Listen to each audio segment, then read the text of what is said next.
the 1700s, France was considered the most advanced country in Europe. It was the center of enlightenment. The political system of France, the old regime, was in place.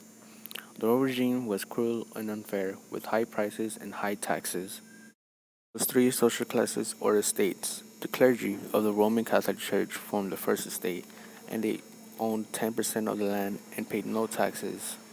The second estate was made of rich nobles and accounted for just 2% of the population and owned 20% of the land and paid little tax. The third estate was about 97% of the population. It had no power to influence government. It was made up of farm workers, peasants, merchants, and many others.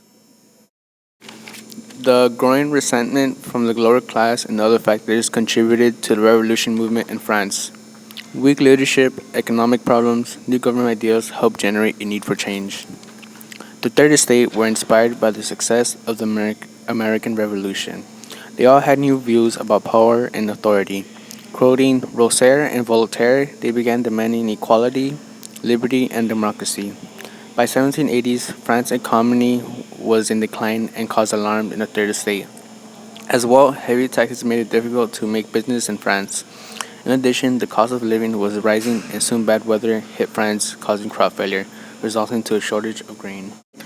During the 1770s and 80s, France's government went into huge debt, and part of the problem was Louis XVI and his Queen Marie Antoinette's extravagant spending. He also borrowed heavily to help Americans in the war against Great Britain. The bank soon refused to lend money to the government. Louis XVI was a bad leader and paid little attention to problems and let them drift. The Queen was part of the problem, giving him bad advice. Also, Marie Antoinette was part of the royal Austria family, which made her unpopular and spent so much money she was known as Madame Deficit. To fix the problem, Louis tried to impose taxes on the nobility. In return, the Second Estate forced him to call a meeting of the States General, an assembly of representatives from all three estates. It was the first meeting in 175 years. On May 5th, 1789, it took place in the Palace of Versailles. In the 1789 meeting, the clergy and the nobles had dominated the estates general throughout the Middle Ages because they were expected to do so. The two privileged estates could always outvote the Third Estate. The Third Estate delegates mostly members of the bourgeoisie whose views had been shaped by the Enlightenment. They were eager to make changes in the government.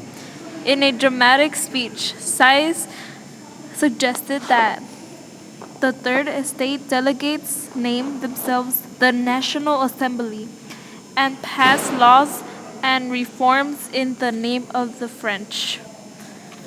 On June 17, 1789, they voted to establish the National Assembly, in effect proclaiming the end of absolute monarchy and the beginning of representative government.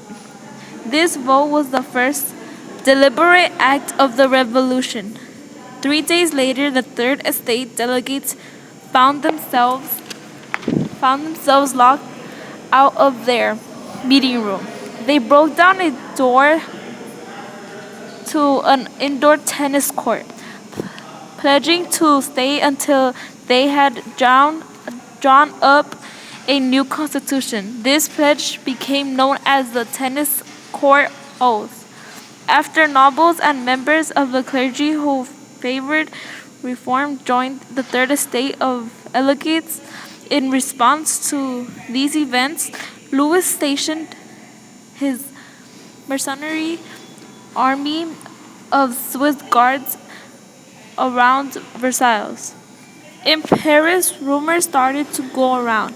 Some people suggested that Louis was intent on using military force to dismiss the National Assembly.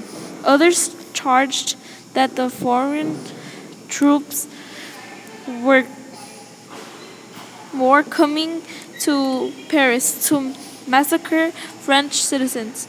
Afterwards, people began to gather weapons in order to defend the city against the attack. Monarchs and nobles watched the changes in France. They were scared that similar things would occur to their countries. Some countries took action, like Austria and Prussia. They told the French to bring Louis back to his position, but they responded by declaring war on April 1792. The beginning of the war started bad for the French. The Prussian commanders threatened to destroy Paris. On August 10, about 20,000 people invaded the palace where the royal family stayed. They killed the royal guards and imprisoned Louis, Marie, and their children. There was rumors that the supporters of the king held in Paris prisons would break out and take control of the city. The citizens in fear responded by murdering over 1,000 prisoners. Under this pressure, the Legislative Assembly set aside the Constitution of 1791. The new governing body took office September. It got rid of the monarchy and declared France a republic. Adult male citizens were given the right to vote, and even though women had played an important role on the revolution, they were not given the vote.